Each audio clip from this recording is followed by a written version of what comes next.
From an accounting perspective, there is so much that has happened in the property market where people are now starting to sell their properties in particular markets because they've made X amount of capital growth. But that has ongoing tax ramifications for it, which is pretty boring. But it means money.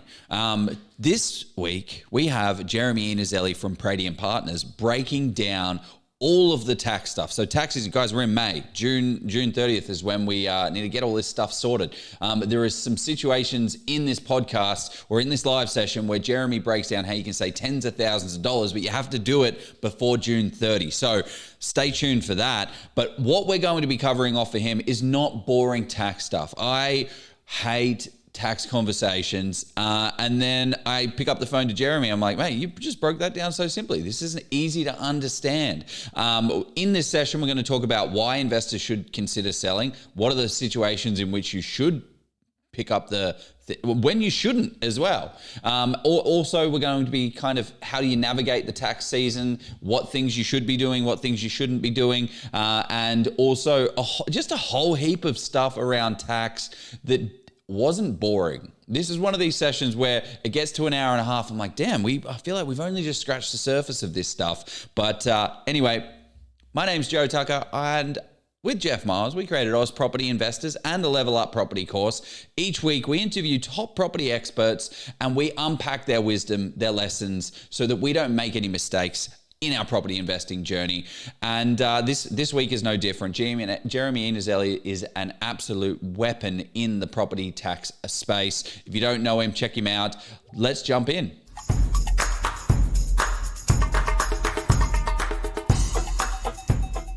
And we are live on Oz Property Investors. We bring the big names and we have the big fun.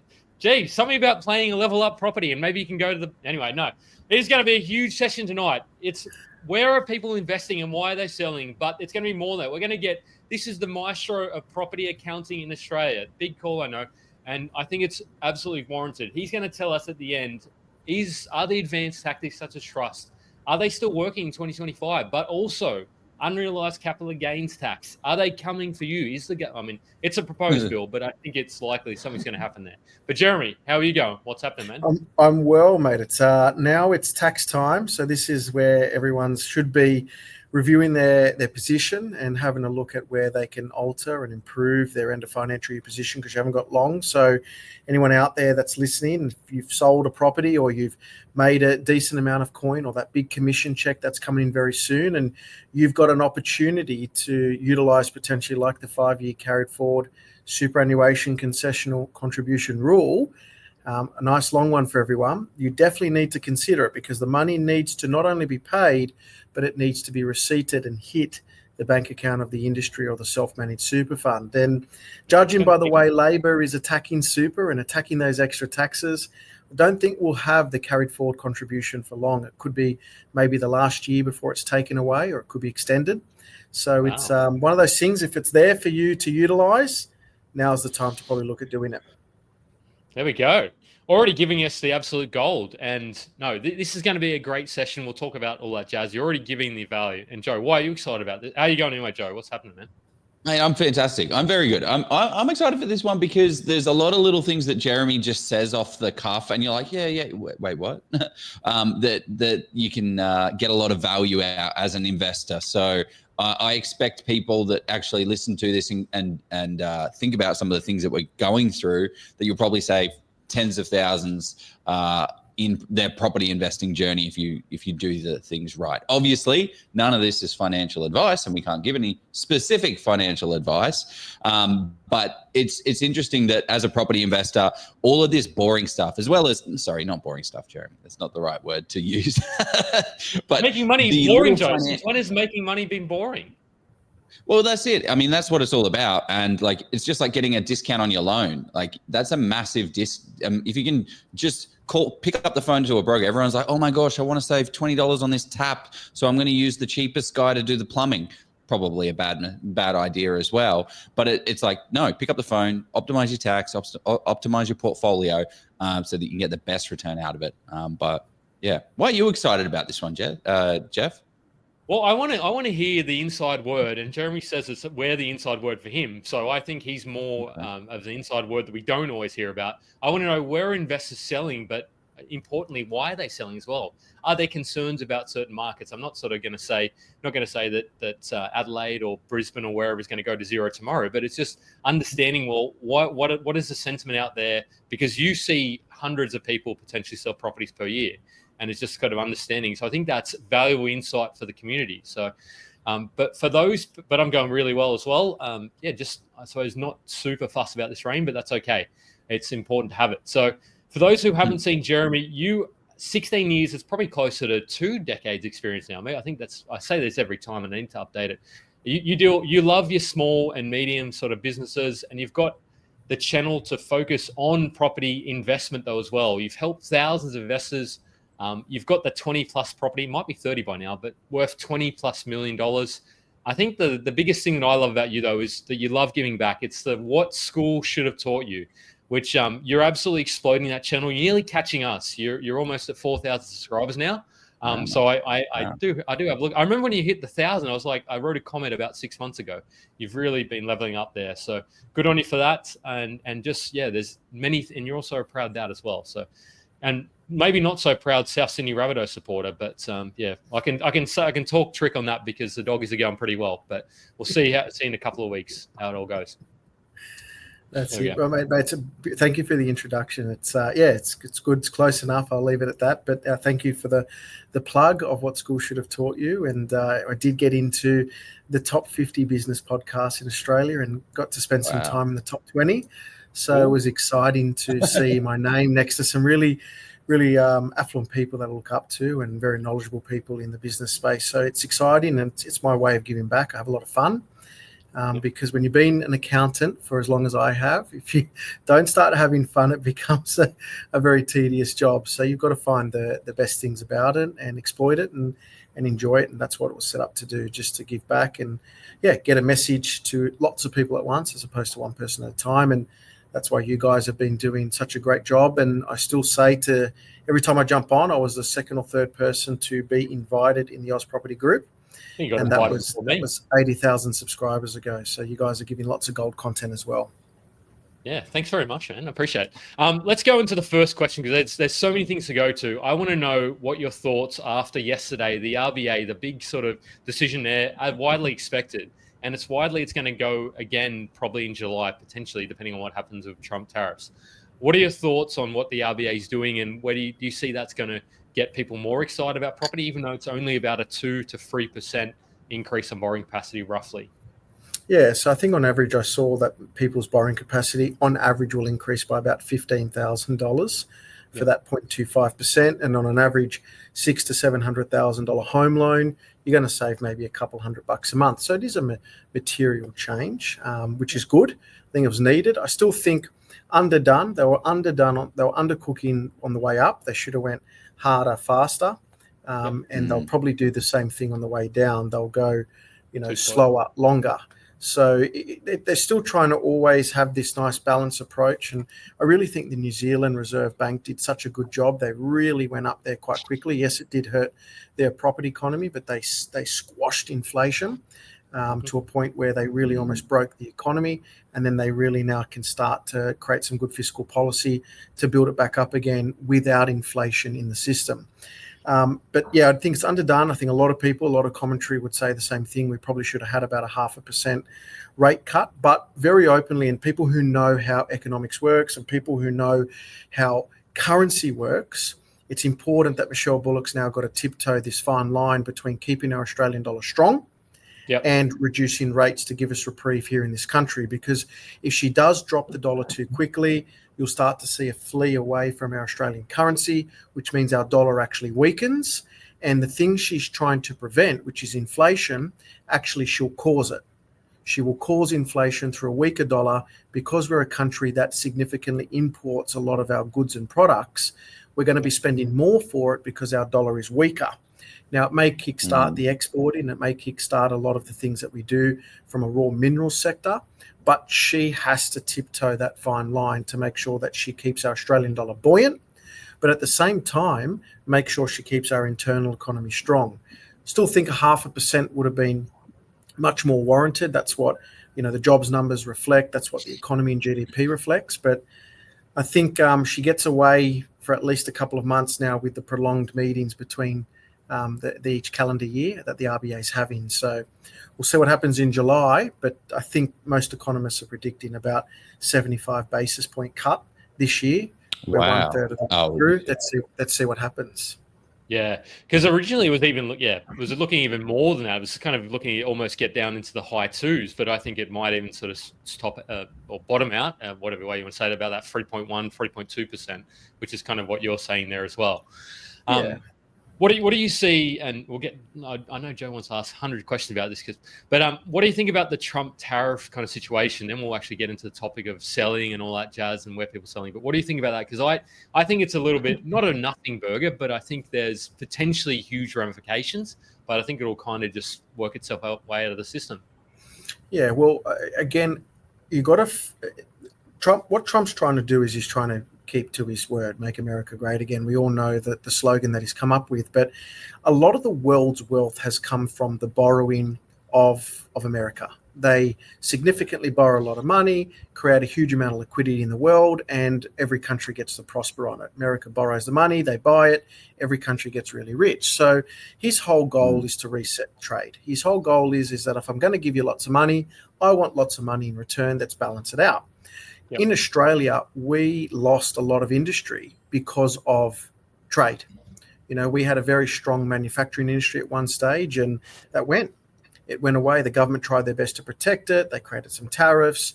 They started to give incentives, but it just wasn't good enough. Where you look at some of the European countries, they've been protecting a lot of their industry for a long time. Hence, Europe, they don't really import a lot of Chinese manufactured cars because they're trying to protect the legacy of Porsche, Mercedes-Benz, BMW, all those great European brands that we all aspire to own one day. So that's what he's doing. He's resetting trade. He's doing it through tariffs. He's calling some people's bluff, and some people are calling his bluff. But his ultimate goal is he needs to restore the balance in their budget in America. And in Australia, we're going to have to make some tough decisions very soon because our recent budget that came out in May, in April, I should say, recent budget came out in April, showed 10 years of deficits. 10 years of deficits. And we probably haven't had a forecasted budget with 10 years of deficits for a very long time. So that is something that Australia as a taxpayer is going to have to foot the bill. Hence, we then start to go into a lot of tax legislative changes. And I think Australia is on the horizon with a lot of tax legislative changes. And the unrealised tax in super is the very start. Because it's very uncommon. In Australia, we've always had a pub test that you need to meet, and you pay tax on the money you earn.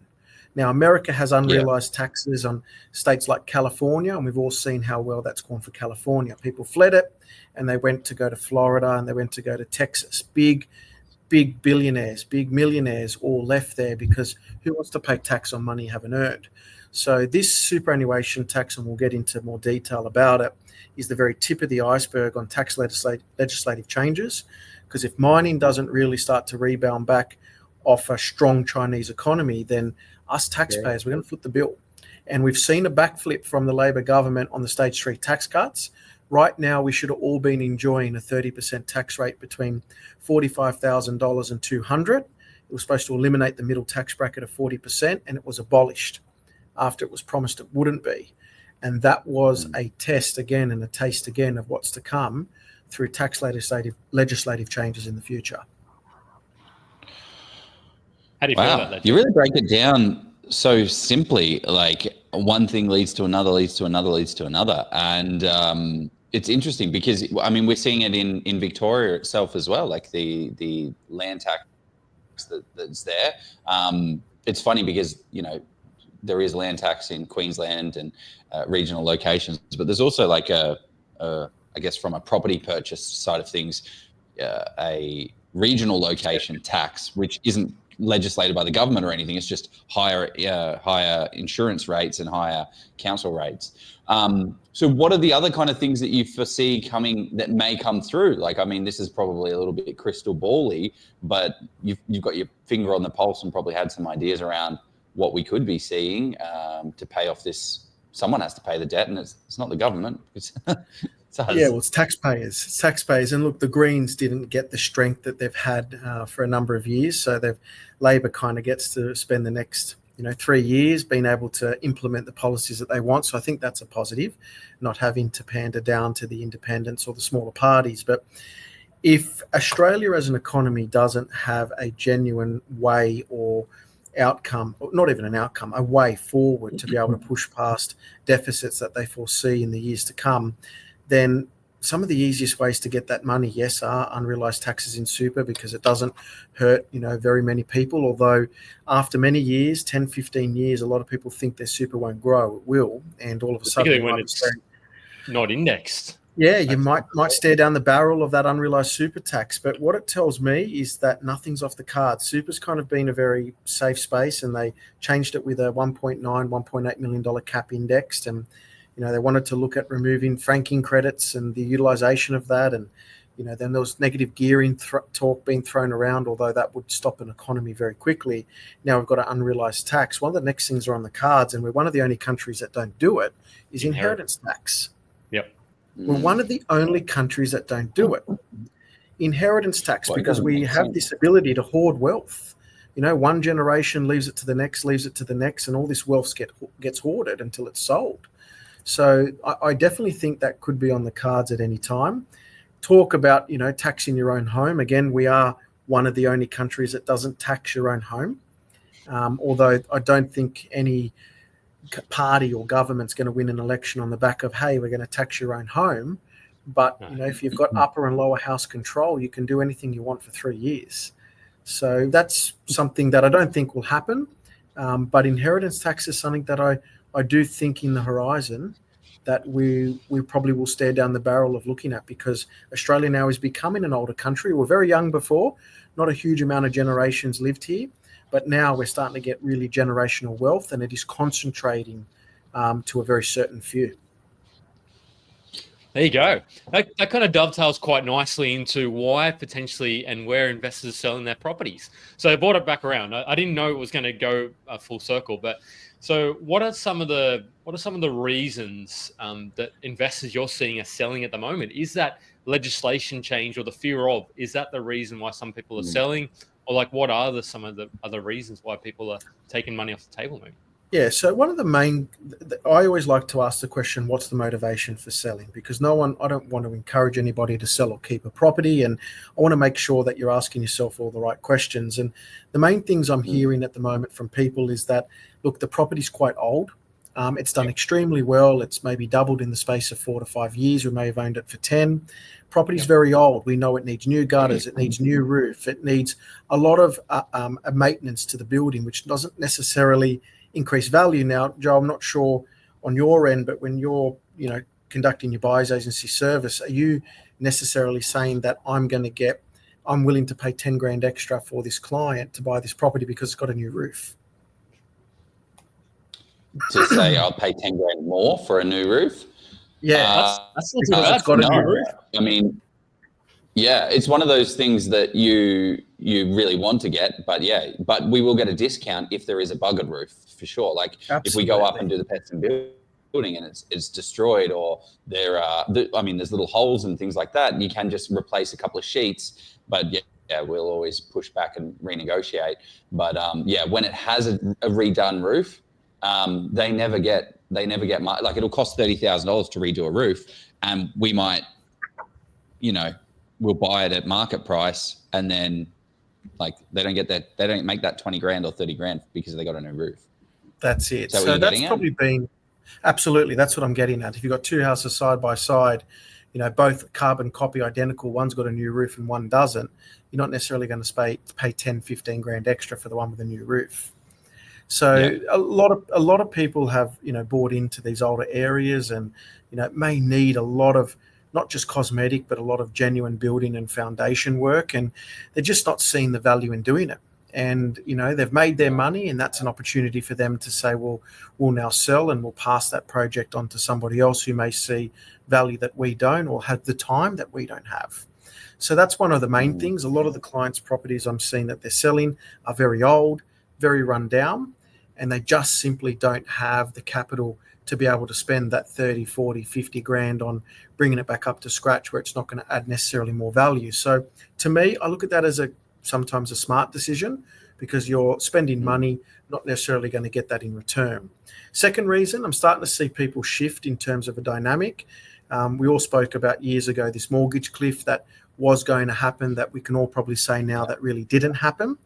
But what has happened, and I get to see it because I'm very close and I get intimate with a lot of people's inner workings of how they take care of their finances, is that a lot of buffers have reduced. There's no doubt about it. A lot of people's buffers and cash savings that they had during COVID because they weren't spending money have now been diminished. Not diminished to zero, but diminished to enough to say that, hey, we don't have the capital moving forward to cover that new roof if it comes. So they're wanting to replenish a bit of their buffer. They're wanting to build up their offset account on their own home again, or maybe wanting to reduce debt. Because what higher interest rates does do is it does change the mentality. As we had a mentality that rates were low and rates were going to stay low and property was going to move at 25% per annum religiously for the next 10 years, that was very quickly changed in the history books when rates went up to, banking rates of 7 or 6.5%. And that forced people to now really look at the numbers more carefully, make sure they're managing their finances, and more importantly, that the roller coaster of roses and sunshine and rainbows doesn't always last forever. And I think that's been a really good reset for a lot of property investors, that when there's good times, you take advantage of it. And you've also got to make sure you put in a way for those tougher times to come. So starting to see savings diminish on that back end. I mean, this is one of the things I think is an interesting conversation about the Victoria market that we're seeing a lot more people get interested in, because I think a lot of people are crunching the numbers and looking at it. If the market's done, there's some markets that we were buying, Jeff, like we were talking about on the show in Perth, and they've done 100% in 3 years. Right? They've done 100%. So we're buying them for 350,000. They're now worth 700,000. 100% return. So what is the likelihood of two markets? One market that's done 0% in the last 3 years, one market that's done 100%. What is the likelihood of the next 3 years to look like 100%? The one that's done 0 or the one that's already just done 100%? Like, which one is going to be more likely? Which one do you think has got the capacity and the steam to be able to go for that next 100%? For me, my money's on the market that hasn't done anything, as long as there's obviously pricing pressure and things like that. Not really a question in that. But what are your thoughts on that? Jeff, is that? I think that's no. That's a question for Jeremy, or is that me? I was just about to say it kind of depends. Just because something has done something or hasn't done something doesn't mean it's going to do the opposite of something. But there is that concept of mean reversion. So, I think provided there's actually fundamentals underlying, and the challenge with that Melbourne market that may sort of still hold it back for a little bit, although there's a lot of pressure starting to happen down there, is I think the thing that people may be waiting for, and I don't know if you're hearing this as well, Jeremy, is that 2026 state election in Victoria. Because if that is that sort of what people, I don't know. Liberal feels like a rabble down that way potentially, kind of even a bigger rabble than the federal Liberal ended up being. I'm not fairly agnostic as to who I voted for, but it just didn't feel like there was a lot of impetus from. So I'm not hearing positive noises from Liberal. So I'm not confident that they're going to win that election, and then you're going to get a repealing of the land tax. And even if Liberal did win, do you think they would they even peel it back anyway? Because they're like, oh, well, it's not our fault, but they just blame Labor and still continue it. Do you think that there would ever be that repealing of the land tax in Victoria if Liberal won? It is a struggle. It's been a very Labor-dominated state for a very long time, and look, we had seen Queensland flip for the first time in a long time to a Crisafulli government and Liberal policies, and then obviously we saw the shambles of the federal election. But look, taking a state out of it, I suppose coming back to a conversation regarding where people are selling, people have.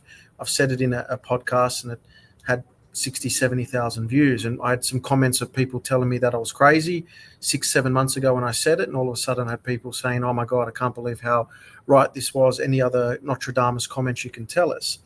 Now, it's not that people are getting out of WA because it's necessarily a bad market. It's not.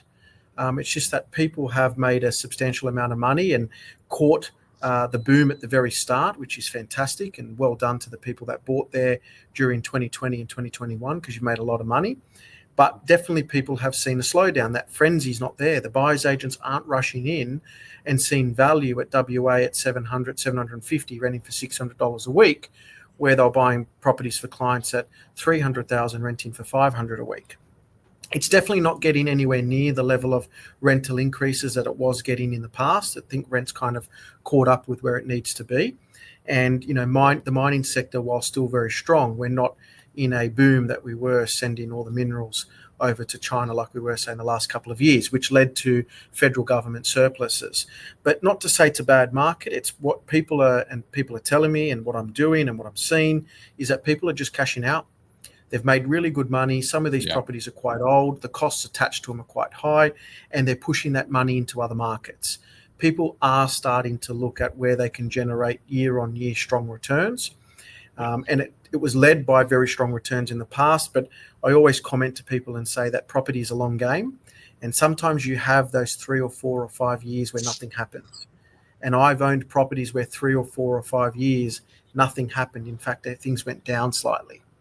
And then I was in the market still for that boom to occur, and that's where my money doubled. So we don't get this beautiful linear relationship of 7% increase. We'll have 3 years where the market doubles, and 5 to 8 years where the market stagnates or come down. And if you catch that, that wind with a full sail, you're laughing. And if you don't, you think you've made a terrible mistake and may sell too soon. So I think the main thing is to say off the back of that is, if you are selling, you're not selling to buy golden handcuffs and Ferraris and chandeliers. You're selling to put that money into another market where you're primed and ready to get that next leg of growth. And the beauty of it is that the data around property has never been so well constructed like it is today. When I was buying property, my first property, it was still buying properties in a window. Yes, REA had realestate.com, but it was crap. It was terrible. It used to take forever to load because internet on your phone was so slow. So the amount of data that's out there and the data that's being captured through the significant amount of transactions that are occurring has never been captured so well. So, there's a lot more educated and well-informed people out there. Buyers agents, I could count how many buyers agents on 2 hands and 2 feet 15, 16 years ago, and now there's a plethora of them. So there's a lot of messages, there's a lot of herd mentality when it comes to buying, and all it takes is 10 or 12 buyers agents in one specific area, put in hundreds of people, and all of a sudden the numbers change, and it starts to create momentum, and that's self-fulfilling prophecy. Yeah, it's interesting. I just you've alluded to some of the questions or considerations people should be asking themselves before they sell. If we could get you to rattle off those, so people could write them down or just think about them, because for me, that's you've talked about them. So I'd love you to sort of unpack what those questions people should be asking themselves before they sell. So I always say the first thing I think about is, if I'm selling, where am I going to put the money? Where am I going to get a better arbitrage? At the moment, I'm getting a return of X. I need to be selling to get a return of Y, and Y must be greater than X, because it never makes sense to sell something to put it into something else that's going down in value or losing money. So number one, that's one of the first things. No number NFT. two, no, definitely no NFTs. NTFs or NFTs? I don't even know. I can't even catch up with all these abbreviations of Bitcoin and stuff like that. But so that number one, if I got somewhere else to put it and put it in a stronger market or a stronger asset. Number two, what stage I am in my life. Am I focusing on my balance sheet, which is my accumulation and wanting to continue to grow my assets, or am I focusing on maybe looking to generate more cash flow? So that needs to make sense for you as well. Then you really need to look at the asset itself as how it can improve the value. And if the money I'm going to spend is generally going to improve it, or is it actually just going to help it sell, or is it going to do nothing at all? Because if you've got $100,000 you need to spend to underpin the property, it might be worthwhile to not spend that money, because you're not going to get anywhere near the money back. It might help you to sell it, but it may not be profitable for you as an exercise. Then the last couple considerations are there tax considerations as to why I need to sell it, or what benefits I can obtain from it? So that's more important. And the last thing is I always want to assess the borrowing capacity. Do I need to sell it? So yes, it may go through all those various different things, but do I actually need to sell it? And sometimes if you don't need to sell something, don't do it. Yeah. Just extract the equity out, use that tax-free equity then to maybe then to buy another property. For me, when I'm selling something, there's a reason behind it. It's stopping me from moving forward and doing something else. Where if the bank just continued to give me money and never stop me from borrowing, Jeff and Joe, I'd keep every single thing I've ever bought. Yeah. Ooh, Absolutely. Keep every single thing I've ever bought. But even that horrendous Queensland property you had to renovate, because you've sold probably, I don't know, maybe how many properties in your time? Just a few, haven't you?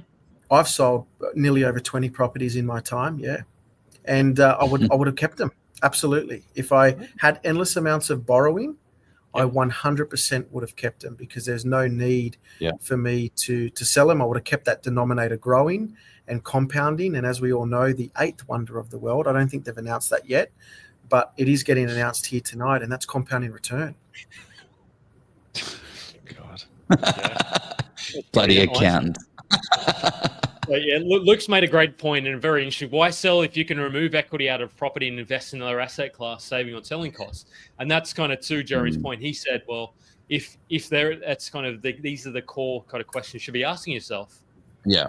It's a massive, like, that's a great comment, because it's not just selling costs. It's selling costs. It's paying the tax, and like I had a client of mine who bought a property, killer deal, unreal, but they didn't have the capacity to do the development, so they wanted to sell it. They had the capacity to buy another investment property out there, but then they're like, okay, cool. Well, I want to sell this one because I'm not going to do the development. I'm like, well, it's in a great area. I'd probably just hold on to it because you don't need to sell it to buy another one. They're like, well, it's good to have the cash. Okay, cool. That property now has grown, $40,000 since they sold it, and they still haven't bought that next property. So if they just kept holding in a market that's still got wind and still going, like, you're throwing money away by selling an asset if you're not going to put it into something else. So my kind of trigger for should I sell, the first question is, is it stopping me from going forward? So if I'm stuck and, hey, Mr. Broker, can I borrow any money? No. Have you chatted to the first tier lenders? Yep, they said no. Second tier? Nah, they said no. Third tier? Yep, they don't want me. Fourth tier? That guy down the street that has some money? Yeah, he said no as well. Okay, cool. I might have to sell one of my properties, and then that's going to open me up to then get into a better deal. But being able to refinance. Actually, this is something probably a little bit more like beginner thought, is you can take the property, and instead of sell it, take the equity out of that property and then use that equity, if you have the borrowing capacity and the serviceability, to then buy another property. So you don't need to sell the property, lose, pay the tax, pay the stamp duty on the new one as well. Actually, well, you will anyway, because you're buying another property. But you can take the cash out, take the equity out instead of realizing the cash gain, and use that instead, which may be larger a number. Yeah. I just caution that, because you just need to be mindful. You're going to be paying the tax down the road. So, yeah, I mean, you may have seen something where, have you ever seen somewhere where somebody's had to sell property and then not being able to pay the capital gains tax thing, Jeremy? Absolutely. Yeah, I see that all the time. I'll give you a great, anyone who's researching a suburb called Emerald. Emerald is a genuine as mining as you can get. And I was in awe of this particular client, and they're very happy for me to share it. I won't share their name, but the story. But I was in awe. This client did so well in property, and I was a young man. And this property they bought for $300,000-400,000, and this is back in before 2010, and it was making like $65,000 a year. Then they bought it for $300,000-400,000. It went up to $1 million, and the rent went up to about $70,000. And I was like, wow, I've never seen that in my life. And they extracted all this equity out, and they used all that equity, then purchased some really good properties, no doubt about it. They used that well. But Emerald really came off the boiler, and their property actually went down by more than about 50-60%. Their rent was zero for months, if not probably close to a year. And when they were able to rent it again, it was about $15,000 per year. That person actually had to sell that property. And not only did they have a shortfall, in term they didn't have to pay any tax because obviously they sold it for less than what they bought it for in that particular instance, but they had a shortfall that they had to then do a bit of a loan portability onto another property. But another good example I can share is where clients have extracted equity out. They extracted up to 80 or 90%. Property may have come back 10 or 15%, so still made a capital gain, but they've extracted all the profit out during the years as equity to buy other properties. So when their loan got closed, they also had a bill of about 15, 20 or 30 or 40 grand capital gain tax, which had to come out of their pocket, but they'll fine because, again, they've used that profit that the property made throughout the years as equity they extracted out. But just to come back onto one of Joe's comments, self-managed super fund is one of those really transactional entities, and it's an entity which forces you to sell. Because as we all know, in super, you can't extract equity from a property in super that has grown in value, because limited recourse borrowing arrangements restrict you from doing that. Essentially, they're wanting you to become quite vanilla and not taking too much risk. So when you're in super, to realize that gain, to realize that equity, it actually forces you to sell. And that's a strategy where now you create your capital back plus profit to then use that to go buy two. So again, I'll say with my strategy, if I can keep everything, I always would. But what I'm having to sell, I will sell. And the goal is not to replace it like for like, because that's when we lose money because of the transaction costs involved. My goal is to put that money and that profit into a far better performing asset or assets. And that's getting me where I need to be a lot quicker. So you can be strategic around how you do it. And in the end, we want a portfolio that's going to provide for our future and our future needs, which could be cash flow. And I am starting to see more sophisticated investors who have really strong incomes, not caring about cash flow, which is fine, and just working on the back of, Jeremy, I'm going to be selling my properties as a stage sale when I get to my 50s and 60s, and that's what I'm going to live off. So I'm not concerned about rental revenue or the golden goose that keeps giving income. I'm more concerned about building up capital, because that's where that denominator can really accelerate. And then I'll have a sell down approach, and that's how I'm going to fund my lifestyle. Yeah, that's a masterclass. I want to. There's a couple of really good questions, and I think this. What if you need to sell to buy a PPOR? Well, need is a loaded term, but it's kind of, I'd say want. What if you want to sell to buy a PPOR? I mean, maybe want is, I don't know. Maybe I'm being a bit symmetrical here, but do you see a lot of people doing that, Jeremy? Which, I mean, you could justify it depending on what way you want to buy, but you've seen people do that. Yeah, there's a tax sense and a tax reason as to why you would want and potentially need to sell investment properties to buy your PPOR, and that's if you don't have available cash to act as a deposit. Yeah. A lot of people's profit, a lot of people's cash is probably sitting in investment properties, which means that they need to refinance those investment properties to extract equity and to pay a deposit on their own home. As we all know, when you extract equity from an investment property to then use that equity to put down on your own PPOR, the interest is non-deductible. So essentially you're borrowing 100%, 104% for your own principal place of residence, where the interest is non-deductible. So that's not a really tax efficient way to have potentially lower debt on your investments compared to your own home, or funding debt from your investments to buy your own home under non-tax deductible environment. So that's a tax reason. I have seen people forego that tax reason and say, no, I'm happy to do it because I want to keep my properties because they're going to grow. And what they're going to grow by is going to be far outweigh the tax benefit that I'm going to lose, which is a justification for them to keep it. And I don't disagree. But for many people, it makes tax sense and cash flow sense to sell down some of your investments and use a very healthy chunk towards your PPOR to meet your budget. And it's all about your budget. And the need to do that is like, what is the point of investing, right? Like, it's to give us a cash flow, but also let us have a principal place of residence that we want to buy. Like I'm hearing from so many, they're investors obviously, but they're not really investors. They don't really care about property investing. They're like, I just want to live in Sydney. I just want to buy a house in Sydney. And we realize that, we're going to have to buy investment properties and then sell them in 15 years to actually be able to afford that PPOR in Sydney.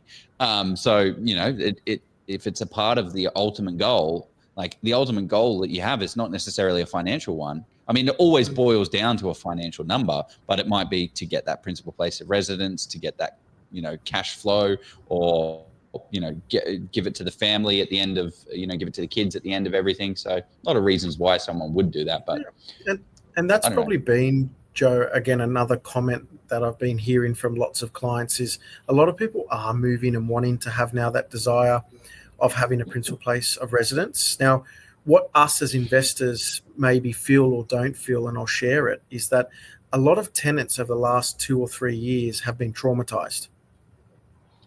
They've been traumatized by us as investors, no doubt about it.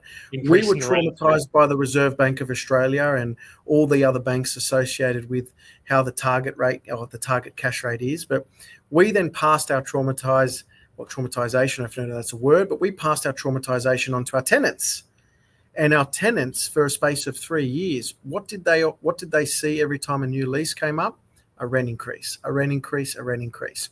Rent probably moved in the last 3 years faster and larger, and I'll use like the way Donald Trump says it, like no other rent increase has ever been before in the last 3 years. Unprecedented. It's just been crazy, and I think that's a comment I've heard quite a bit, Jeremy. I'm sick and tired of having to release the property and my rent goes up by $50, $60 because I can rent down the road for cheaper, but the moving costs and the hassle and the headache is just too much. And that's been a motivation for people to get into the property market as an owner, as opposed to potentially a rent investor. Not everyone. It's not a hugely common conversation I'm having, but nevertheless a conversation I've had quite a bit. So people are seeing where they've made really healthy profits. They're assessing their property's position and looking at the age and maybe potentially the dilapidation of it. And from there, focusing on pushing that money into other avenues, either from a lifestyle perspective to buy their own home or from a monetary perspective to increase the value and increase their wealth. And just the areas that have seen an unprecedented amount of growth the last 3 years are unfortunately, the casualties of it. Not to say they're not great markets, but when so many people make so much wealth so quickly and we're not continuing to see the next wave of investors come in and spend a lot more than what the previous wave did, we'll start to have stagnation in the market. And that's where we're seeing a lot of these areas that have gone through big booms in the last 3 years are generally stagnating. And that's clients' conversations. What are those? Because we did. So you have alluded to some of those markets, but what are not that we want to bag any markets, and I hope it's not markets Joe's buying in. I don't think it is. But where are you sort of seeing that people are sort of selling those? It's probably number one, Perth. Maybe it's not Perth. I don't know. Where are people selling those deals you see, whether it be for whatever reason? Is it Perth, Adelaide, Brisbane, maybe, or are we Sydney? But believe it or not, from my client base, I'm actually probably seeing more people sell in that southeast region of Queensland as a volume basis, openly as a volume basis. Yep. And that's because, again, they've owned these properties for a number of years. They're starting to get quite old. And they're not selling because they don't think the area is terrible or not going to grow. They're just selling because it's actually becoming a money pit for them. So those lower socioeconomic areas, that's where I'm seeing a bit more movement of late. Yes, there's areas of Perth that people are cashing in on and moving into, far north Queensland. Some people moving into Northern Territory. Some people moving into Victoria. Northern Adelaide, so those places like Elizabeth Hills and Salisbury. Anyone who's brand new to investing, who saw those prices and who bought there without looking at it, had a rude shock after about 2 or 3 years. 2 shocks. Number one, they saw their values increase substantially, so that's positive. That's a good shock. And the rents maybe. And the rents went up. And the second shot is the tenant quality. So they've started to really feel that, oh, wow, these guys, yes, some of them are paying a rent, but they're not paying on time, or some people don't pay rent at all. So some of those areas, those lower socioeconomic areas where lower price points, they're saying, I've made my money, but I just don't want to deal with the headache anymore. I haven't seen any movements, although far north Queensland did get a huge amount of investor activity over the last 1.5 years. I haven't really started to see any selling happen there. If anything, I'm still seeing some really good buyer movements into there. Still a lot more people buying, and property professionals buying in there. And yes, Victoria's getting the property professionals, but I'd probably say I think there's more activity, and this is talking to people I know on the ground in Victoria. I know, Joe, you did a video not long ago about how you took all your staff there. But in Victoria, believe it or not, the buyer activity is not coming from investors yet. It's coming from first home buyers. Yeah. Because they've got those There incentives, you reckon? Or is it just too expensive to rent? Or what do you see the reason just the price driving point. It's been a very suppressed priced market for such a long time. And seen it with my eyes, my own eyes. A lot of the people lining up that are looking to go buy homes in a lot of these, home-friendly, PPOR-friendly areas are first-home buyers. Joe, is that what you're seeing when you've gone down there? The activity is from investors or first-home buyers? Well, yeah. I mean, I was looking at. I might share my screen because I wanted to show you some of the data of like population increase and what that looks like. Is it sharing? Yes, sharing. But it's actually I need to. Yeah, so this is some Matusik. Good old trusting Excel. Yeah, I hate Excel. I love the Google Sheets. But you can see, essentially, it's just a big bunch of data for anyone that's listening in. It's the population from 2004 to 2023, and then 2024. So annual change from 2004 to 2024 in Victoria was 83,000 people per year. From 2023 to 2024, we have in Victoria 140,000. So we have a difference of 68% people coming in. So these numbers are across the board of how much difference, how many more people are coming. But it's interesting to see that some of the biggest winners are obviously Perth, which has absolutely crushed it in the past 3 years. But the amount of people that are actually coming to Victoria, we're not seeing just there's not much investor activity. It's these people that are trying to find a home. They've rented the property, they went there, the rent was fine, rents haven't really increased. They've now they're starting to dip their toe and say, okay, well, I want to live somewhere now. How do I go about doing that? I've rented this place for a year. I just want to point out the number one percentage increase is Wollongong, 71%. Off of an extremely low base. It was like 1,000 increase. They've always said that the Shire is God's country, but anyone from Wollongong will tell you that it's not. But it was interesting to see that data you presented, Joe, because we saw a decline, quite a big one in Hobart. And Hobart, probably over the last 1 or 2 years, has probably been the worst performing market, even further worse than what Victoria was showing. So again, when you're buying investment properties, it's so important to understand that it is population. 6%. It is population that's different. And hence, no, not necessarily population overall. No, sorry, yeah, no, just but as a percentage, yeah. But not grown as substantially. And again, if you're not growing substantially, then you're not going to be moving in terms of price movement. So I think it's important. And again, looking at where clients are moving money around, they're all starting to shuffle their cards and looking for where's the next place people want to live. And let's face it, investors are all looking for the best deal that they can get. And if they're buying investment grade quality properties, you're not going to be getting principal place of residency prices. But if you can be in an area where people are all wanting to move in as owner occupiers and you hold a property there as an investor, a quick cosmetic change and a quick flip, and all of a sudden you're now getting genuine owner-occupied profit margins. And for many people that are out there listening, most people, their best investment where they've made the most amount of money will always be their owner-occupied home, because they're selling that property to another person who appreciates it as an owner-occupied home. Yeah, and this is why everyone has that, make sure you've got that owner-occupier appeal. But we might be a little bit too early to announce this. Jeff and I, for the Oz property portfolio, we've gone under contract on another property in Victoria, and that happened today? Yesterday? No, the pest and building was today, so we just haven't reviewed it. There's a couple of things, and we'll be pushing back for a negotiation and doing all that kind of stuff. But the point of saying that was 2 years and 7 months ago, this property sold for $650,000. Have a guess in the comments how much you think we bought that property for. How much has the property risen since 2 years and 7 months before, ago? This is a corner block that can be subdivided 1 into 2. It already had previous plans available on there, but they crashed, like they expired.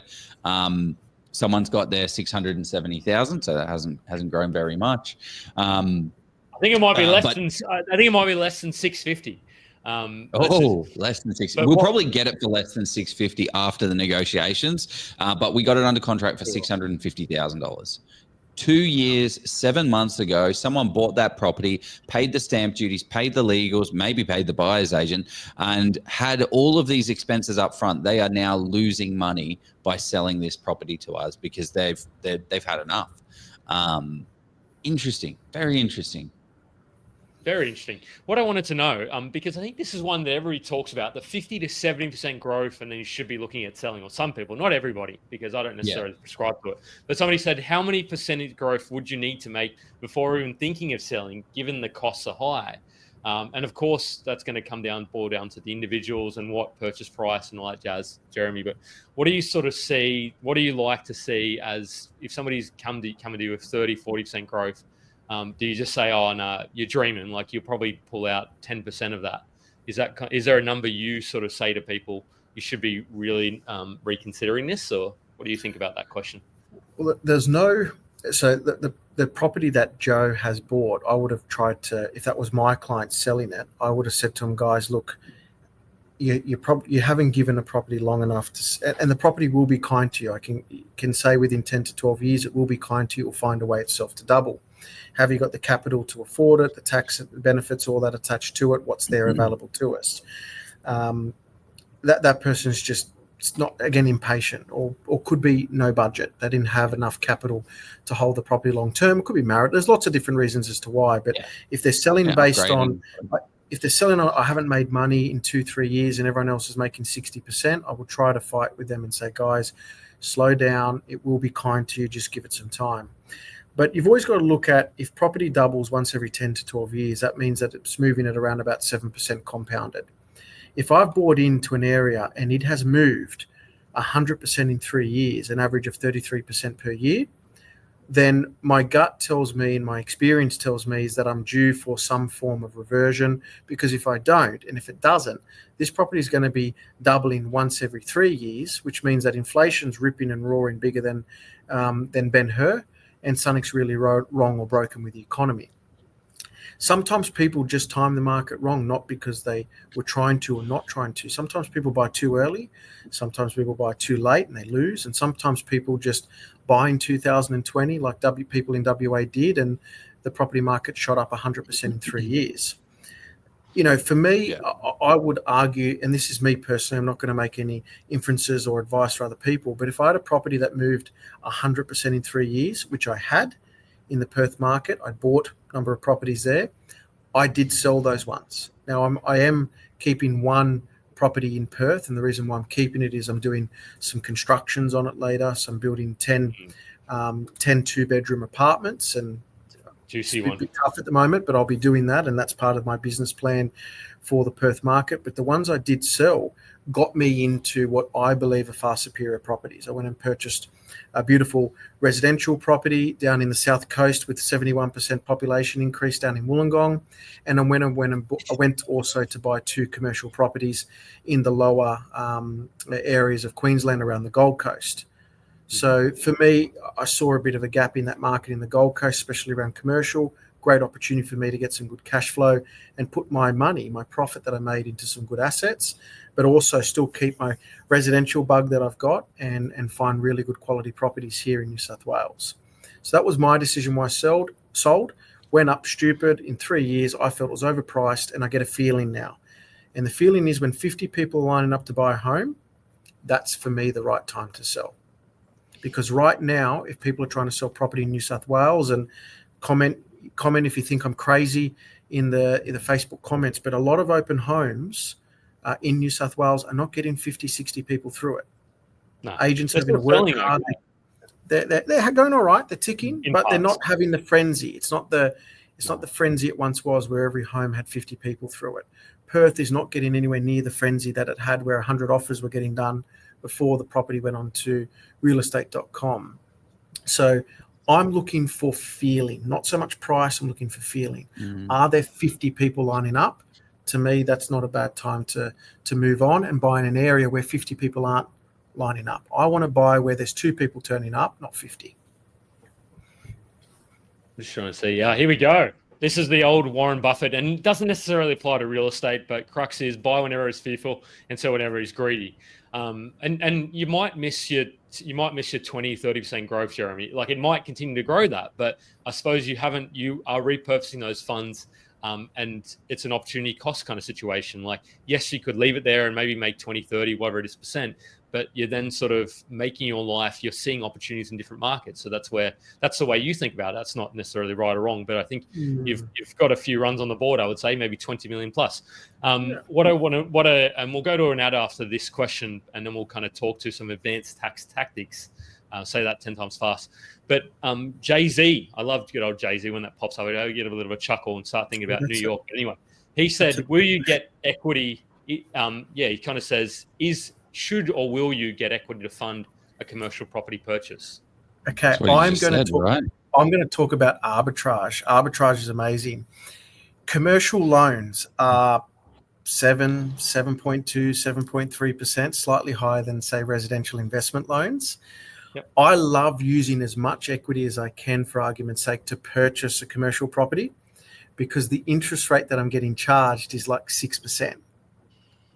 So, and if I could extract all the equity from my principal place of residence where my interest rate is in the high 5s, I wouldn't even try to bother get a commercial loan, because that means I'm paying residential investment rates to buy a commercial property instead of buying it with commercial lending rates. So anybody out there, if you can load up some of your commercial property with residential interest rates, cheat code, I love it, yes. If you can load up your commercial property with residential interest rates, then you're going to improve the genuine net position that you'll achieve from that commercial property moving forward in the future. So some people go, oh, no, I'm going to use, only 10, 20% of my equity. No, if you've got 30 or 40%, you've got no use for that money, put it in, dump it into the commercial property and get charged a lesser interest rate, and then borrow the ridiculous commercial rates that some of these banks are charging. So, but is that after you've paid off, like after you've offset completely your PPOR? Yeah, if you've paid off your PPOR, or you've offset your PPOR, you may do some debt recycling, taking your cash from your offset account, paying down your home loan, extracting the equity back out under tax deductible circumstances, and then using that equity, that cash out you've received from the bank, to then fund a large portion of the purchase of a commercial property. It's a great way. You're blending the interest costs, because it's like when you got, I don't know, 50% at 6% or whatever it is, and you got the other residual amount at your 7% or whatever the commercial rate that you're getting. And if you're at 50% LVR, if you've got a large deposit, and yes, still got to pay interest on it, you are probably getting a better rate in commercial anyway. I don't know if LVR is as driven. I think they do drive there, because the higher LVR, there's risk in that for the commercial. Anyway, that's a really great way of thinking about it. We have had somebody talk about Perth, and it's interesting that somebody said that still feeling in Perth is still crazy. First open, sold Monday at 10 a.m. That would have sold at Saturday at 3 p.m. It wouldn't have waited till Monday. They wouldn't have 49 inches, 11 offers. So it's not, that's kind of, I'm not going to say it's not a balanced market. That's probably not, it's still a hotter market, but yeah, that would have been. It's very much coming back to 11 offers. Jesus. Well, no, that's, but you were talking. There was remember that property, true. Joe. Yeah. 60 offers in Rockingham in 2023. Somehow, and that was buying like 450 in Rockingham, and they had like probably 100 people at the open home. So it's coming back to more relatively normal market. And I still think there's good properties. Yeah. Sorry. I'll go. Good properties in any place will still attract a significant level of demand. It's just that when you've got shocking properties attracting, 49 offers or 49 people turning up at 11 offers, that's when you've got to start to say, well, what's going on in the market? And they're the ones that probably are finding it harder to move at the high level of prices. But, I can get 100 offers on my home in the space of 2 minutes. I'll price it at $10. So it's also where you're pricing the property to generate those level of offers. And in the end, it's what it sells for. But it's good to see that there is still some of that strong market there from that comment that was raised. Yeah, I still think, based on the supply and demand, looking at that population data for just 2024 was, the second highest was Perth. Like there's still steam. I still see a lot of steam left in the Perth market. What Jeremy's talking about here is, yeah, supply is incredibly low. Demand is still very strong. I think if you bought in the Perth market at $700,000, you're still going to make $50,000 in the next 6 months, in my opinion. There's still money to be made. Will you be making $50,000 and $100,000 the following year? Yeah, maybe not. But there's still steam left. I wouldn't be saying, oh my gosh, I need to sell down my entire Perth portfolio. Jeremy did that so that he could go into a better offer and a better deal. He kept the great deal. I'm still retaining one of those ones, which is part of my business plan. That was a great buy, Jeremy. If you see one of those anywhere, just let me know. I'll get you the deposit I'll wire you the deposit now. But Townsville's still on track though, Joe, to be, I think, the top performing. I mean, that wasn't a controversial claim anyway. I think it's still at about sitting at maybe 20 to 25%. It's probably right up there. So let's throw the first ad, Joe, and then I think we've talked enough about selling. I think it's time to talk about the advanced tactics of tax. Say that. It's going to be the fun stuff. Everywhere you look, someone else is making money in property except for you. Your mate, he just bought a house that's already gone up $100,000. There's some bloke on Facebook, he's bragging about pulling in a 7% rental yield. Meanwhile, you're stuck scrolling real estate and domain, confused as hell and having no idea about where to start. Or maybe you're that mate that's got $100,000 in equity. You have a few properties under your belt, but you feel stuck. You're unsure about how to scale without over-leveraging and not knowing what the next right move is. So why does it feel like everyone else has some kind of secret that you're missing out on? It's because they do. There's a reason some people keep stacking properties while others sit on the sidelines stacking excuses. There's a reason why some investors buy under market value while others pay too much. There's a reason why investors know the hot spots before there's any heat. And there's a reason that some people build $150,000 in passive income while others just spend years thinking about it. And it comes down to knowledge.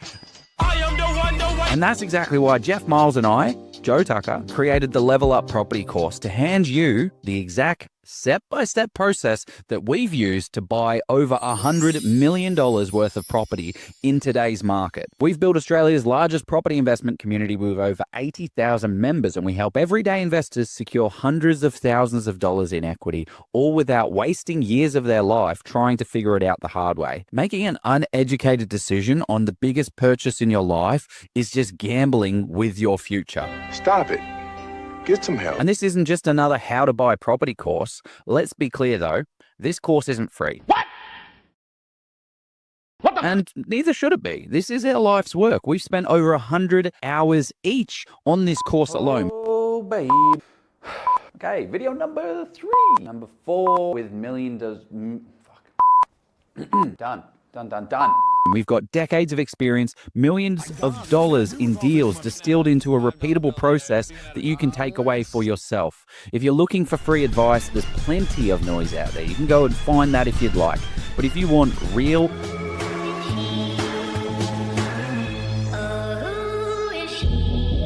actionable, step-by-step guided process that works in today's market, then this investment is going to change everything for you. By the time that you finish this course, you will have full confidence. You'll have every tool that you need to build an amazing portfolio if you act on it, right? Which is why we have mentoring built in. So we kick you up the butt to make sure that you're kicking your goals. So the real question is, how much longer are you going to watch everyone else making money in property before you jump in and start playing the property game properly? Because the sooner you start, the sooner you start winning. That's a good one. It's a long one. I just had time to go and make myself a cup of tea. So we are back. No, the cup of tea was pre-made. No, somebody was already made. So this is an interesting one from Christy. She says equity release of 180K of 285 for a 400K property. Would you use all the 285K and save some just in case I need it, or just in case I can buy another property eventually? So I'm assuming equity release another 285 for. I'm a bit confused by these numbers. Are you guys? Is it making sense to you, Jeremy? I'll have a punt. Equity release of 180K, another of 285. So that's a 400,000 overall equity release. Okay. She's saying, would you buy that to buy a 400,000? Would you use all that equity to buy a $400,000 property, or leave some just in case to buy another? And it comes back, your borrowings always, most people forget that when you extract equity out of a property, it actually reduces your borrowing capacity, because you've taken some of that borrowing capacity already through the additional loan that you've taken on your property. So, Christy, to answer your question, if that's what it was, I probably, if the broker said to me, you've got this 400 grand worth of equity out, and that's all you can get out, that's your total borrowing capacity, then yeah, I would use that money to buy a property that's worth 400 grand, because it's under total debt anyways. But if I had that equity and I could use more money from the bank to buy another property, and I'd leave some of that equity in another account to maybe buy another one, and if I couldn't, I would leave some of that equity as a buffer. Because what I'm seeing from people, and another reason why people are selling, and I said it very early on when we spoke this evening, people's buffers have diminished substantially.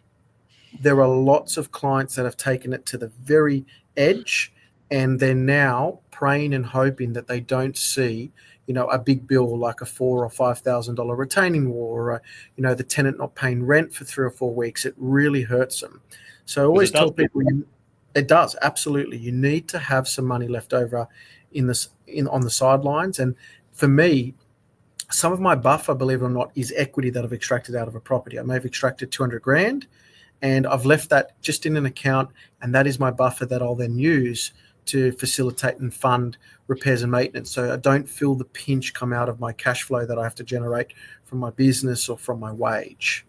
So it's always good to have a little bit on the sidelines, not a huge amount. If you've got opportunity, you've got to sometimes take it with two hands, but a buffer is important, and it will get you through these periods that we've had in the last 12 to 18 months of higher interest rates. Yeah. And I think it's about having those strategic conversations with your broker as well, and sort of figuring out, okay, well, are you at the accumulation or consolidation stage? And if you're at the accumulation, then maybe you leave a little bit of cash in the tank to say, okay, great, now I can then sort of springboard into, if that property you're buying sees that growth, then you've already got, you don't need to wait as long to then sort of keep building that portfolio aggressively, depending on your risk tolerance and all that jazz. That's the way I like to think about it.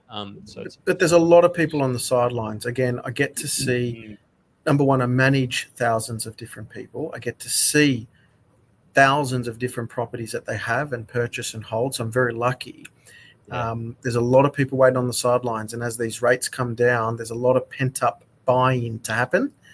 And, we could see, a second movement in the cycle. Again, it depends on job data and business data and internalized GDP. But there's a lot of pent-up buying at the moment, people who just were loaned or borrowed out of the market due to higher interest rates. And as it comes down, they'll start to enter in. So we could see a very different leg of a cycle happen a lot quicker than most of us anticipated. Yeah, interesting. I like that. It's an interesting one as well, like with that 285K. I guess it's also like just you can put it in offset as well if you're offsetting like which loan has the most amount, the biggest amount of of interest rate. There's another question that's popped up here, which might be a little bit of a big one, a bit of a pie in the sky type question. I have a block of land in Newcastle with an old existing house. Tempted to pull some equity out of my 2 investment properties to build a 4-bedroom house at the back of the block. Is that risky? Ooh, at the back of the block. So that means retaining the front property. Ooh. Oh, a block of land with an existing. Yeah, look, if the numbers, I'll be diplomatic first, and then I'll make a comment so I don't stay on the fence. If the numbers make sense and there's no better opportunity than what you've currently got, and sometimes looking within is our best opportunities. I always say that your best staff members are the staff members that are already with you. Find a way to internally reward them and make them grow, same as properties. But Newcastle's been this region that everybody just is waiting for it to fail for the last 15 years, and it just keeps on giving. It just has this year after year after year after year of strength, and it just continues to buck the trend, that it continues to move forward, and that people are moving there, and there's business, there's infrastructure, there's economy, And it's just one of those things that a lot of economists, investors are saying it just can't continue to move at this beautiful lateral line of increases that it has done. And it just continues to do so. I've written off Newcastle many times, and it keeps throwing egg on my face all the time and continues to have year on year after growth, where a lot of other property economies will have those periods of stagnation, and Newcastle just seems to buck that trend. So do you lump the Central Coast into Newcastle, or you consider those kind of, because I even see that to some extent in the Central Coast, like places like Yamina and Woy Woy and those sort of areas. Maybe I wouldn't lump them into the same category, because demographic as well. I know that. Yeah, I wouldn't lump in the same category, but sorry to say this, Jeff, and correct it, but anyone who looks at some of those North Central Coast areas like your Miners, your Woy Woys, your Gorikans and all that stuff actually did see a dip of probably about 10% during 2024, because again, it had a huge rush, like a massive rush of people during 2020 to 2023, COVID, people moving up there, wanting to be, near the lake and have that kind of coastal lifestyle, until they realised that Tuggerah Lake's not all it's cracked up to be, but that's a different story. But we did see a retreat there. We did see a price, and I can say that because I've got properties in that region, and I definitely saw my properties pull back. Although it's now starting to rebound back and gain some momentum again. So no, I wouldn't lump Newcastle into that kettle of fish with the North Central Coast. Newcastle is its own beast, and it's a beast that continues to keep giving.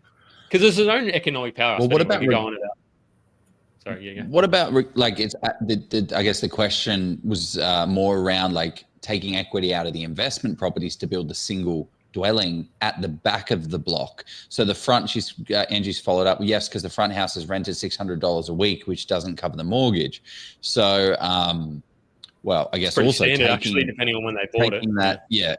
Any property that you've bought over the past 3 years is probably not going to be positive. But you are going to take 200. Let's just say 200,000 out of this one, 200,000 out of this one. That's 400,000 of debt that's going to fund this. So it's going to be, these two properties are going to be even more negative by taking that money out to then go buy that purchase. So if the challenge right now is on the new property though, you'll get that depreciation. It'll probably rent for 650, 700. So it kind of, then you just crunch your numbers. No, but it's going to take you a year and a half, 2 years to build that. So there is that long period. Well, let's see. Look, if the numbers make sense, and that's the only, in the end, where we get debt from, whether it comes from the bank secured against our investment, or we drag equity out of 2 or 3 properties we've got to fund an idea or to fund a potential new property, like what I think her name was Angie, by memory, is doing. Then that's what you got to do. That's what I've done. I've extracted lots of equity out of properties where that was the only borrowing capacity I had at the time. So I just used all the equity that I had available to me, a bit on the side as a buffer, and I used that to purchase a property, because in the end, it's still debt. And that equity, just so everyone's remembering, and very important, this will lead into a couple of things to make sure your tax returns are done properly. Your equity does not get claimed where it came from. It gets claimed where it went to. So if you've extracted equity from property A, B, and C to fund property D, the interest on that equity gets claimed in property D. So the purpose dictates if, number one, it's claimable, and where it went to is where the interest lands. So in this particular case, from Angie's perspective, if she's extracted equity from 2 properties, that doesn't make those 2 properties more negatively geared, because she's got to then allocate that interest to the property in Newcastle, which she's built the property at the back. She's got to make sure that rental return plus that additional interest, add back their grossed up benefits for depreciation, makes sense. And a lot of people, lots of clients have done it that way. I've done it personally that way as well. I've got the title in my hand, because to the LRS and to the bank, I own the property outright, but no, I don't. That's come from equity that I've used from a number of properties to fund that deal. It's just I didn't have any availability of lending. Masterclass there, Jeremy. Like the amount of times that similar question gets asked in the group, I think if we could just clip that and just play that back to anybody who ever asked that question. But anyway, We promised advanced tax tactics, and We just gave one. Rewind that. Go back and listen to that again. That was pretty advanced. Well, yeah, it was. But trusts in 2025, or midway through 25, they were sort of. I'm seeing less and less. I mean, maybe I'm just not watching enough content, but is there less of a buzzword around trusts midway through 2025? Has the sheen worn off it, or is it still you still seeing the ability to grow portfolios using trusts midway through this year? What are you seeing? Look, definitely there needs to be a genuine understanding and circumstance of doing a trust compared to what it was, say, 2 or 3 years ago. Again, it's a long-term entity, and you've got to look at the long-term benefits that it provides. And as interest rates come down, you'll start to see a lot more properties move from being well negative to maybe slightly negative to maybe even neutral or positive. So there is still a long-term benefit. But I think the way you use a trust now needs to be more sophisticated than what it was when people were going out and buying $1 million property, renting for $1,000 a week at 2% interest rates, where they were getting 52 grand a year in rent, paying 22 grand a year roughly in interest, 10 grand in costs. It was crazy to see that when you bought a property under 100% leverage, you made 20 to 30 grand profit. Just never made sense. Just blew my mind that that's what people could achieve. Obviously now with interest rates higher and have been high for longer, you need to be more strategic. You need to treat the sophisticated entity for what it is and buy sophisticated properties with a sophisticated strategy. So I talk to people about a path to being positive. I talk to people about what's your business plan for that property. And if you're buying just a stock standard 3-bedroom home that has 10 years of potential negative gearing as a forecast, then it might be worthwhile to take that bird in your hand as opposed to two in the bush and get the negative gearing benefits, because it's going to help you hold the property longer term. Yes, there is tax at the tail with capital gain tax, but it is what it is. But if you're buying strategically, looking at the right type of properties to have a good path to being positive, there's a lot of benefits that you get from a trust, not today, but in the years to come. And a lot of my portfolio is able to be continued to be built because of the properties that I purchased in trust all those years ago. A couple other things I'm hearing, and not sophisticated tax strategy, but more sophisticated lending, is that a lot of brokers are starting to do this for their clients, where some of their clients have tapped out from a lending perspective. They're able to do self-declaration letters with a specific bank, which I won't name, to say talking about that. I didn't think that was creative. I didn't think we talked about the creative lending, but yeah, I won't talk about what bank it is, and I won't throw any. But there is some things happening where people are doing self-declaration letters to say that their trust is positive, so it's not done by an accountant, and it's able to give them an extra property that otherwise they couldn't have been able to borrow for. So there is some of that happening, and it only is available to people that may have properties in trust already and are looking to buy future properties in trust as well. So without a doubt, structure is there for sophisticated investors. It's not there for people, in my opinion, on your first or second or sometimes even third property. But if you've already got a well-established portfolio and you've got the means, which is a great business or a great job or a really good cash cow behind you to help continue to fund deals, you'll find that structure long term is going to be one of the best things that you enter into. But it's where you are in your journey and your availability to use all the benefits around it. So has it lost its luster a bit, Jeff? Absolutely. Is it still an entity? Content. That's all it tells me. I'm not on TikTok, but I imagine it's absolutely lost its luster, and it's not there for everybody as it once was. But for the right people that are wanting to take that sophisticated approach, without a doubt, it's a great entity for the future. Good summary. Well, I mean, all of the Oz property portfolio are in companies and trusts. One of the things I think that is not going to be relevant for everybody that's on the podcast, but for business owners, can you talk to, because when I learned this as a business owner, it kind of blew my mind, and I didn't think of it in a way. Why are some? No, that's not what it was. Oh wait, damn it! I thought you were. Maybe it is. But I think it is. You can own a company and you can make $500,000 worth of profit. So I can distribute that $500,000 to my personal self and pay 45% tax rate. So let's just say 500,000 is, let's just say 50% because I don't want to do the math. I have 250 grand. I'm now going to go off and buy an investment property. As a business owner, I can have $500,000, pay the company tax rate, and then use the prop. So what is it? Let's 25% or 30? Yeah, 30%? remaining $400,000 after the tax. Yeah, $400,000 into an investment property. Yes. Can you just explain that? Explain that to the audience in a simpler way. There's a couple. So this is business Confusing. owners. No one likes to pay stupid amounts of tax at individual marginal tax rates, and hence the reason why I always encourage my business clients to pay themselves a wage of 135 plus super if they've got the means to live off that money, because once you start to pay yourself more than that, your tax rate goes up to about the 40% tax bracket, including or plus Medicare levy. So what we encourage clients to do is retain your profits. Now, obviously, if you're in a business with very high risk, there's some caveats of that, but a normal business, normal risks, things just kind of tick on year.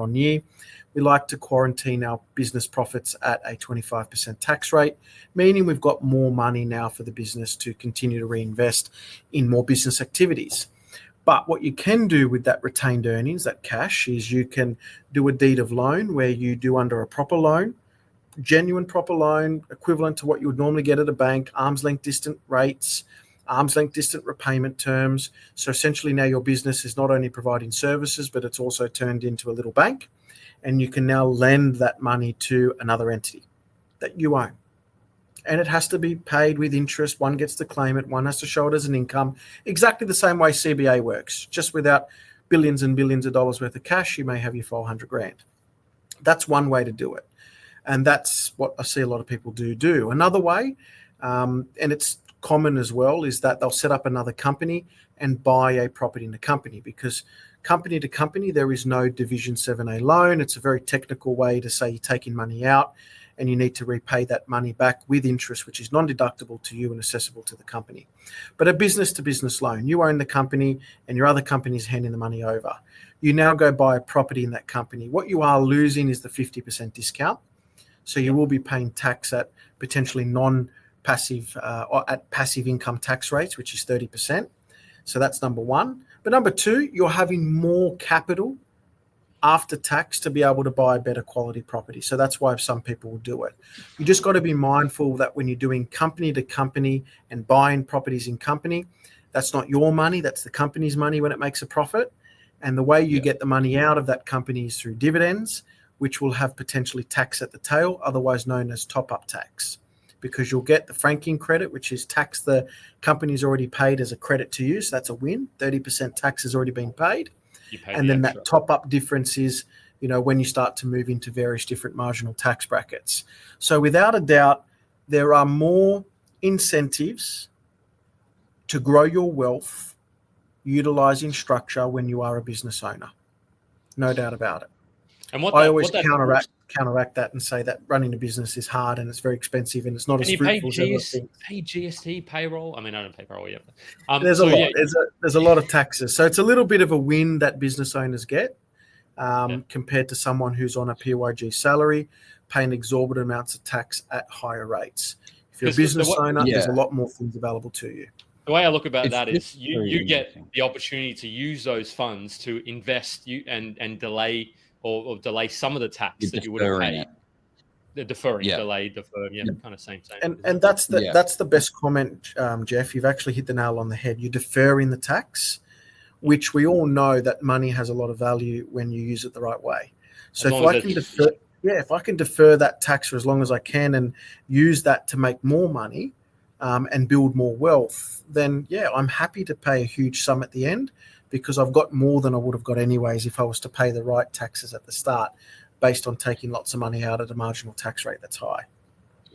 There you go. Yeah, I just think it's just so much power that business owners don't even know that exist. I've spoken to these people. I've spoken to people about this so many times, and I always say, make sure you speak to Jeremy or speak to your accountant. But gold medal star. That's essentially the medal.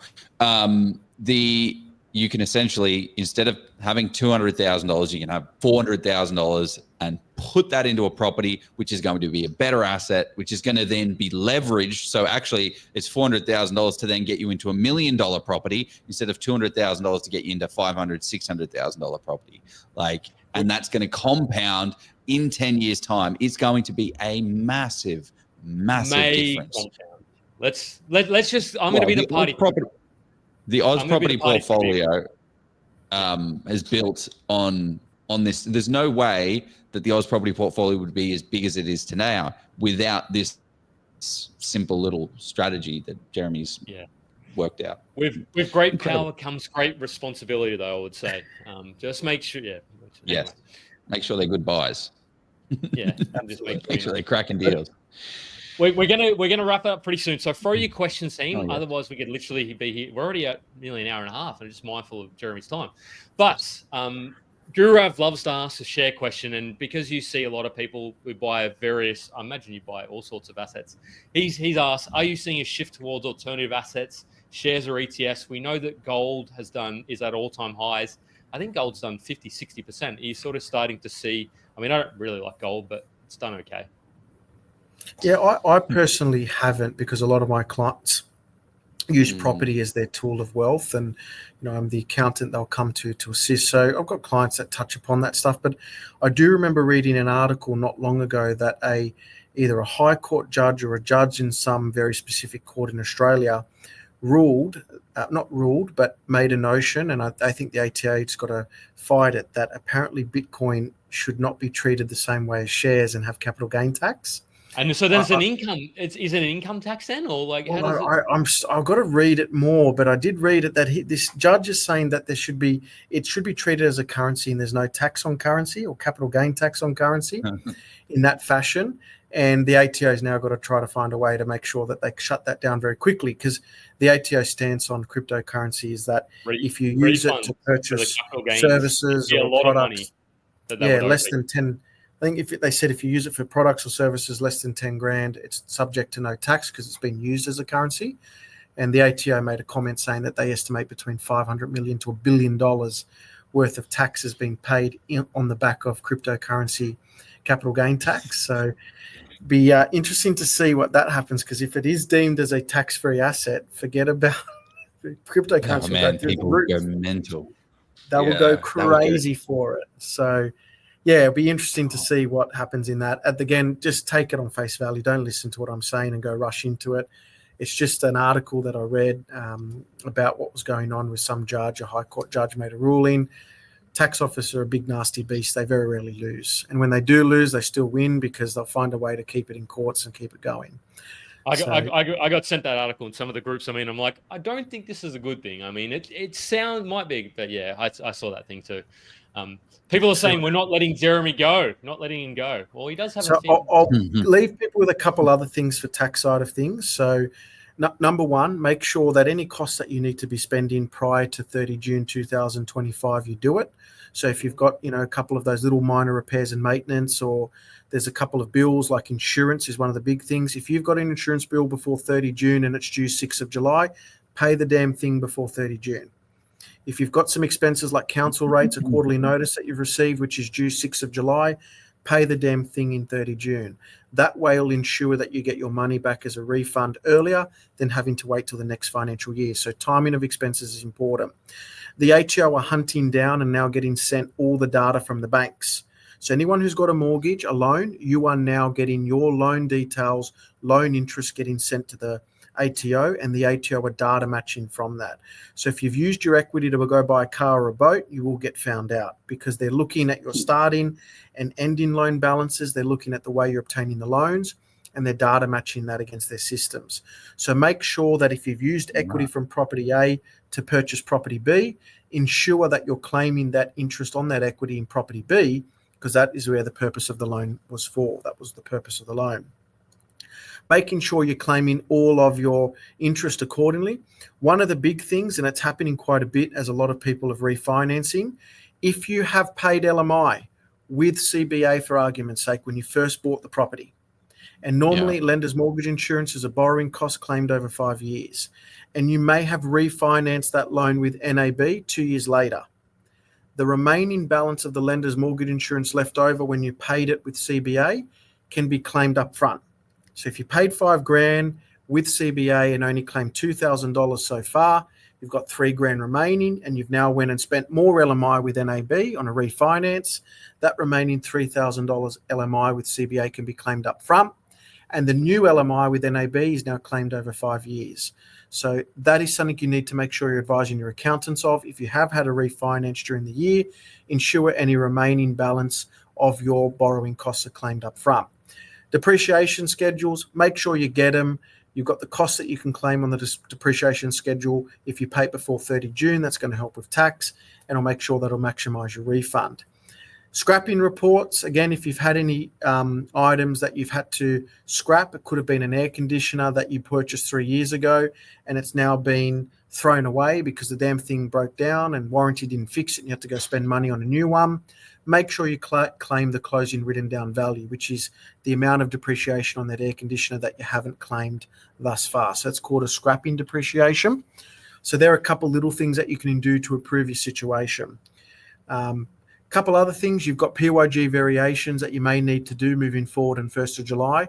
So if you're needing a little bit of help from a cash flow perspective, rather than waiting until the end of the year to get a big refund, speak to your accountant, get your PYG variation in on the 1st of July, estimate what potentially your refund will be, and that's going to help you improve your cash flow to hold your properties. You don't have to wait to the end of the financial year to get your big refund. In fact, smart people, and what a lot of smart people are doing, is they're getting their PYG variations in early if they know they're going to get very large refunds, and they're now getting the benefit of utilizing that money from tax earlier to maybe go in their offset accounts or to help them hold their portfolio longer or to even save and be that little bit of extra cash that they then use to buy their next property. So there are a couple little things that you guys can do now to get some immediate wins and benefits. There's a plethora of other things. Don't be dodgy. Tax office are going to be hunting you. Their systems have been upgraded like you wouldn't believe. The amount of money they're pumping into catching and auditing people is huge. I've had a couple of reviews from my clients where they're doing data matching reviews. We keep all the substantiation and we've been able to pass that with flying colours. But from what I am seeing, they are going as deep down as to say, well, who actually owns the property? Is it really 50-50 or did you do 95-5? So just make sure you are getting really a good understanding of your own portfolio so you can pass that information over. Last thing, if you have sold a property in the 2025 financial year, I said at the start, I'll repeat it again, you've only got a very small window to utilise your carried forward concessional contributions, which is your 5-year rule in super, to get that money in your super to obtain a substantial tax benefit. So if you're wanting to save tax and wanting to utilise super to do it, you need to do it now. It needs to hit the super fund bank account before 30 June, or else it won't be utilised or be able to be claimed as a deduction. So there's some little things you can do to really improve your position and get a far better return and make a little bit of extra money. Boy, okay. Rewind that and pause, listen to the one and then soak that in and then pause and then listen to the next one and then listen to the next one. There's a great comment that's come up here that I'm sure is on a lot of people's mind. Is it worth obtaining a depreciation schedule on an older property, say 20 years old? Is it worth it when you have to take is it worth it when you have to take it off the purchase price? So should I get a depreciation schedule on an older property? Yep. So number one, there's two tones to questions. It's one about the depreciation add back when you sell it. But Christy, definitely run it through with a quantity surveyor. They'll tell you if it's worth it or not. I've seen some older properties that have been built in the 1960s with lots of depreciation in it. Why? Because there's been substantial major capital works and renovations being done to the property well after 1986. So that's something there that has been able to give some benefits. Is it worth it when you've got to take it off with the purchase price when it's sold? Is absolutely yes, because you get a tax deduction at your marginal rate on the capital works when you claim it.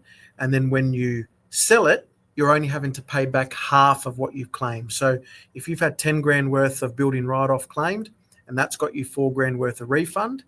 When you sell the property, you've got to add back that 10 grand. We then get a 50% discount, meaning you've got to pay back $2,000 of your 4 grand refund.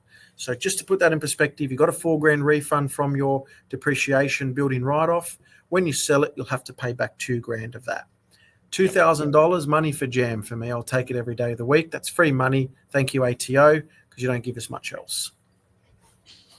and that's a lot of companies will actually give you if they're not confident that they'll get it, they'll give you a guarantee that they won't do the report, because they've got a pretty good idea how much depreciation based on the way you answer the questions. Obviously, if you don't answer the questions in a way then that may not be the case. But in most companies offer that if they're not going to save you more than a fee, they won't charge you. I think that's so pretty standard these days from what I've seen. There's a great question that's come up here, a bit of a different one. Is it a good idea to buy a property in a company, then open a new company and issue shares to myself in order to claim the loan interest against my personal income for the purpose of tax efficiency? I'd love to speak to the person who asked that question, because it's very high level. People do this with inside a unit trust. What you do need to understand is that when you buy a lot of shares and borrow to buy those shares, it is a financial instrument, because a company is limited by shares, or could be unlimited depending on what it is. There are some significant tax benefits to this question, but that this person's asking. So they've got a really good idea, and I know they've spoken with someone who has a good idea about it. For most people, the answer is no. Because they want to maintain a current account or director's loan account, which means they get their capital back tax-free.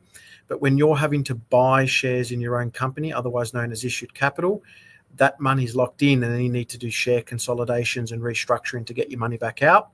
So it's a good question.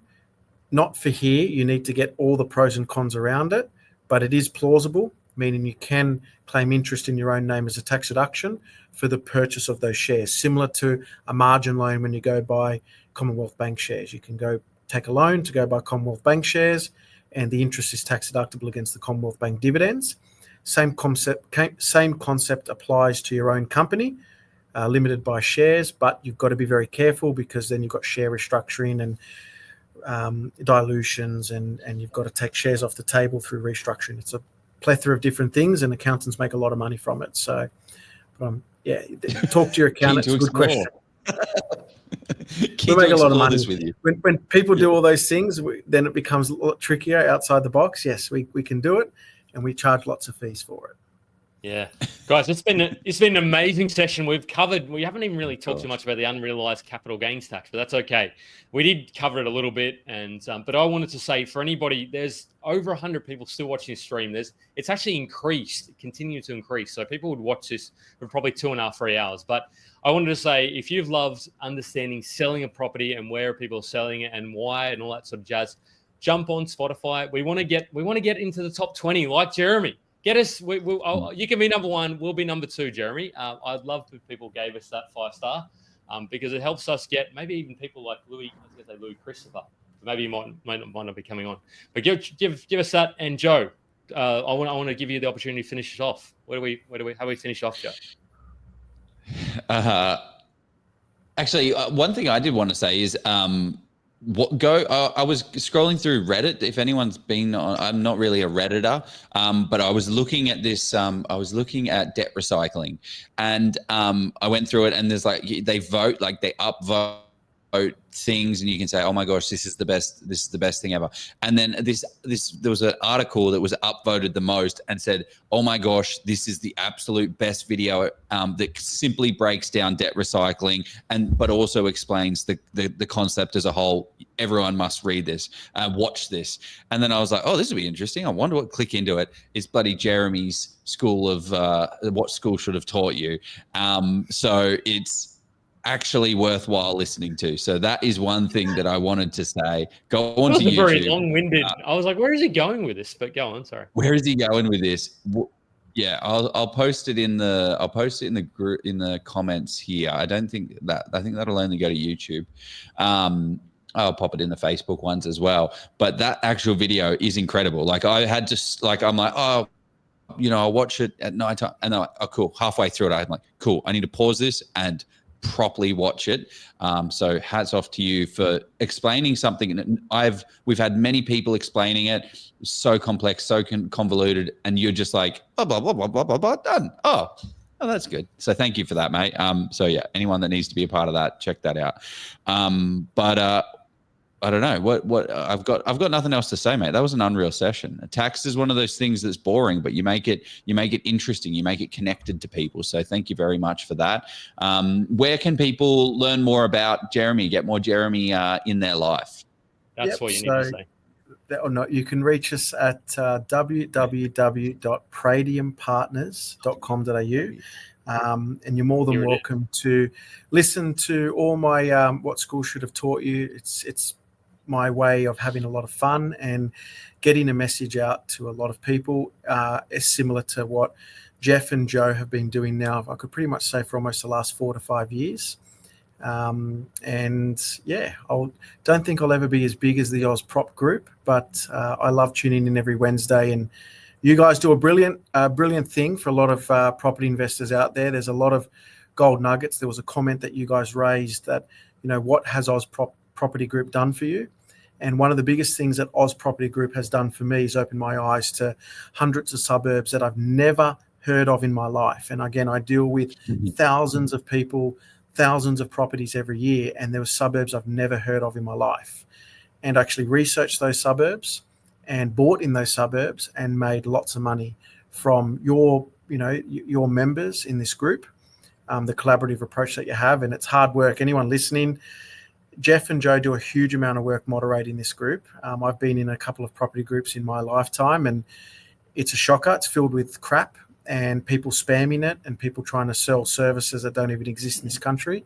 So well done to you guys for the huge effort that you put in to moderate this whole group, bringing on some of the best talent, the best people in this country, and for creating an environment where people feel comfortable enough to share what they're doing.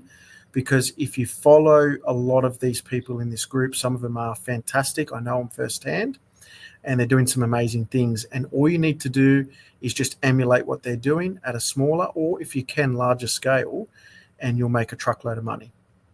And don't forget to visit Joe and Jeff on their Level Up property course, because I've seen it. I've got to witness them creating it, and it is fantastic. It's one of the best property courses that are out there. Well, no better way to end the session on that. Thank you very much, Jeremy, for taking the time, energy, and effort for this one. Let's go buy a property, guys. See you later, and claim our deductions. Sorry to support, Jeremy. Yeah. Thanks, guys. See you next week.